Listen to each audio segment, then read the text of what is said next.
mấy điều của nhà của mấy gì nó khác về nhà mà mất ba bỏ qua ấy ở bia sức khỏe step mất đa cái nhỉ bia nhà mấy chiếc xe à chịu qua nhà đồ mất đâu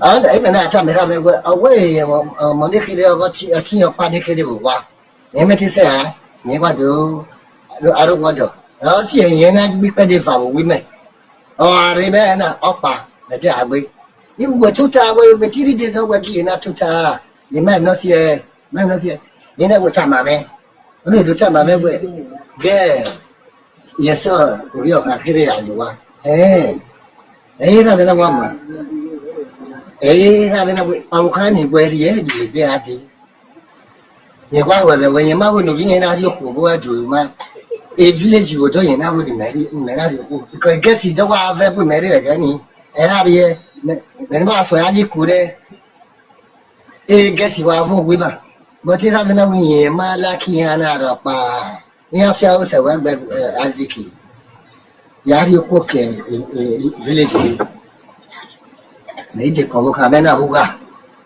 nhà đi ai là qua một cái cái này nhà thì lịch bên ở đâu qua thì một cái này lịch bên nó qua mà bây ở xem ra cái gì là cái này nó thì lịch bên đi ấy qua số quý mấy cái xem ra ये बात होगा अबे इडिया थे में दीवारों का एमएटी है या वाकई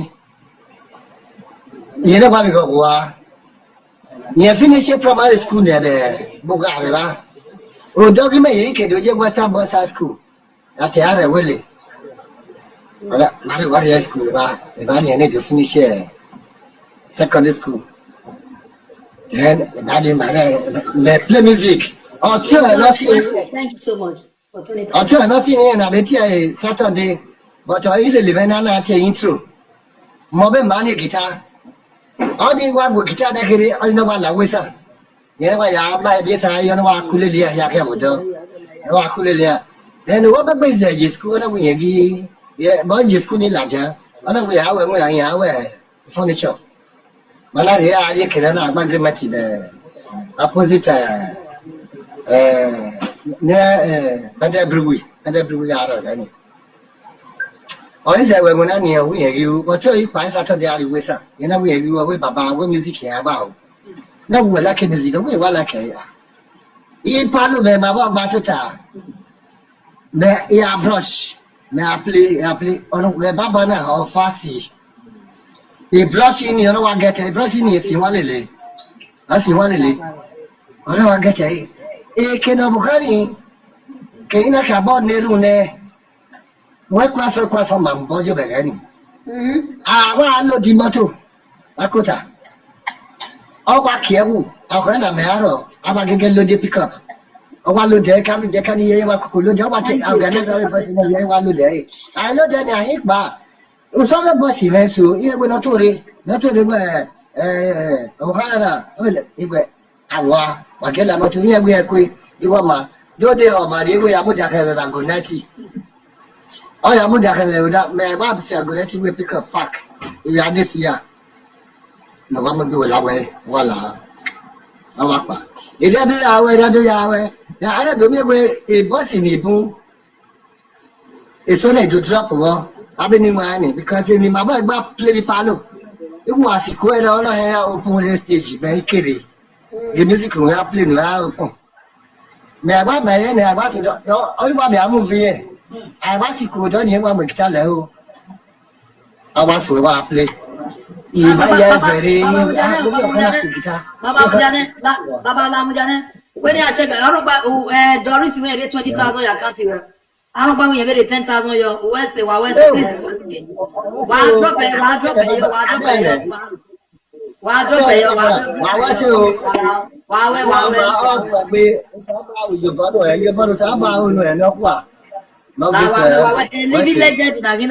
Erima and normal erima ke nuang be ore mana ide mabe oka baba oka la wari wa kat nana Messi Eguasta already name first answer lady Doris West kakabo we wa no pues about West so that guy no be go your man forgotten the name now 10,000 when you 10,000 Where's it? Please. Let's do more. Baba did that way. Oh, yeah, What's it? I didn't know Baba. So please. Wow. Basically, a power affected life when one way or the other. Where you go, you buy, we're blessed. I want you are blessed. Baba, ya take you ever walk one on Uri, 1 hour more, one upon your guy, Erimaye. We know one might be Shedrack.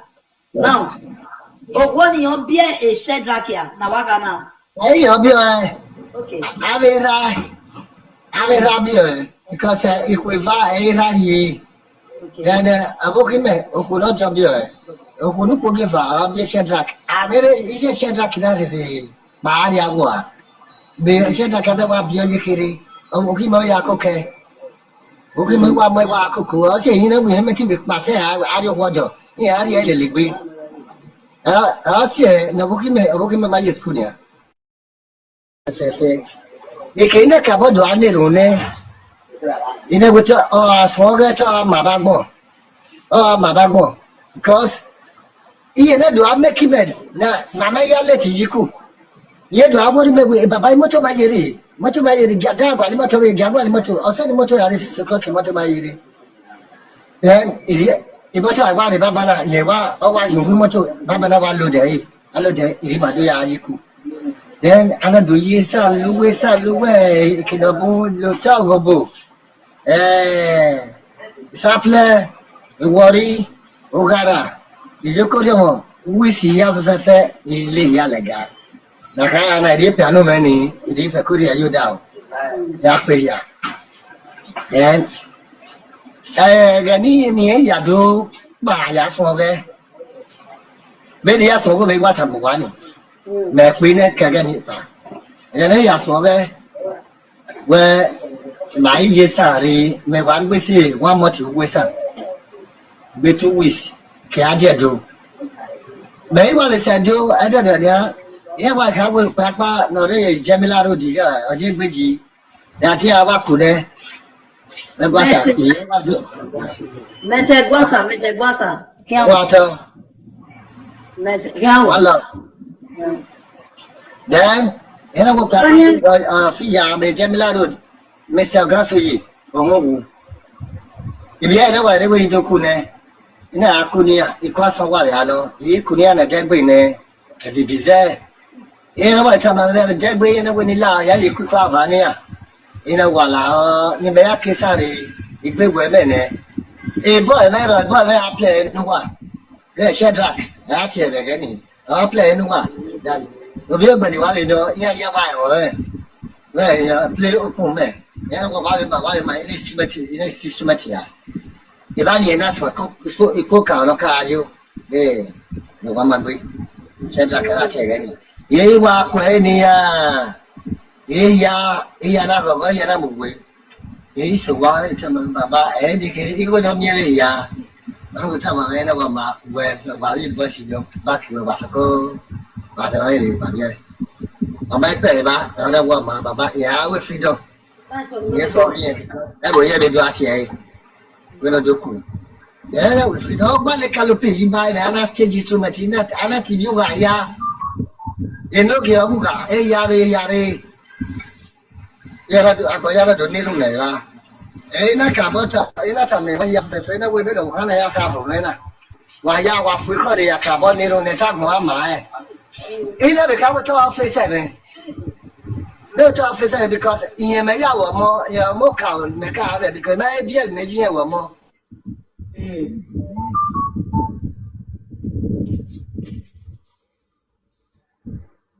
Who they call now?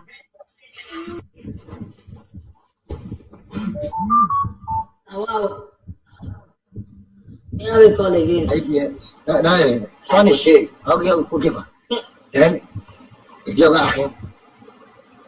Dia so kwa media ile kwai yeni to so ge apply ya imiku ubaso instrument vena free abu instrument na ka mena ave ku yena ave ai ran instrument be ya ariku ya fa ko ya we kedo kedo kwa ero ma yena na tituboro because of na say no geno wa ma kwe ya said na ko onye uyo ba mo be Maybe I expect you was so much, Baba. Maybe I hear and I just say, if I could. If we give men no money, you took away why I met. Right from picking where if we give men no money. As a good message, may I what went loud, even I met him and I'm out. But what you call our way, our Baba. I cut in the railway. I cut in another gene, not in my not the fees. I say, never say I cut in Yalo. I will be men, Piaro, in the yellow. Now, then I will send the vision. I haven't looked at it or send the time monument. Yeah, when you put last week in Mana, I will I go, Ben Meguana, Tamio, Yari told me. It was winning. And whenever do I go where one of the best musicians in the Edo State. When I came musician in the Edo State, now a bell of one back.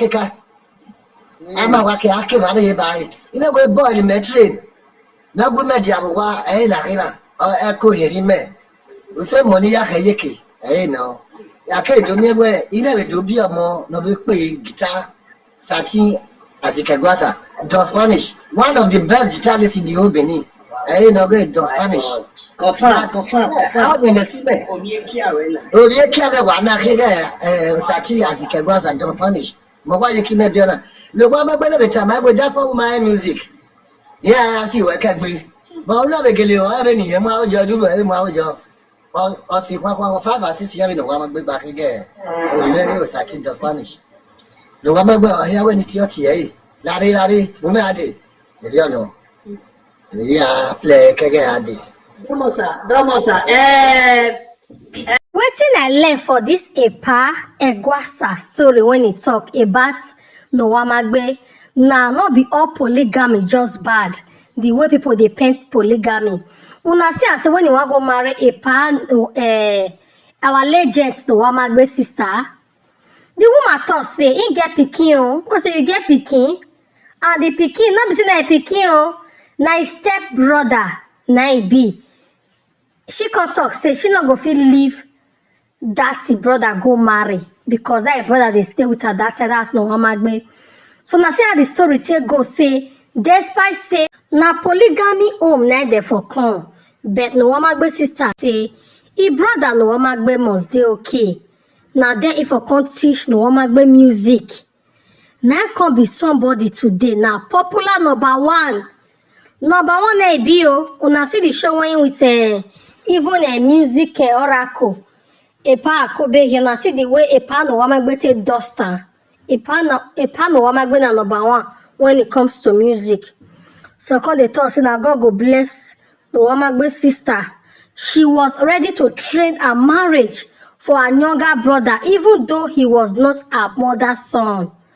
I also commend Epa Egwasa for his father for accepting Nowamagbe, no regret today. You see, You see, so na so life be o. Na so life be, my people. So, Epa Egwasa, you have done well. For you to teach our legends music, na God na go bless you. So they talk, say make you also release music. May you create album. Nowamagbe, so say make you create album to appreciate this man and your elder sister, your step sister. If not be your step sister, nobody for know you today. Oh, na elevate you. If not for that woman, we believe say if you're not doing into music today, now God now go bless Epa Egwasa. Guys, I beg make you not forget to subscribe, oh, and see you guys on my next one.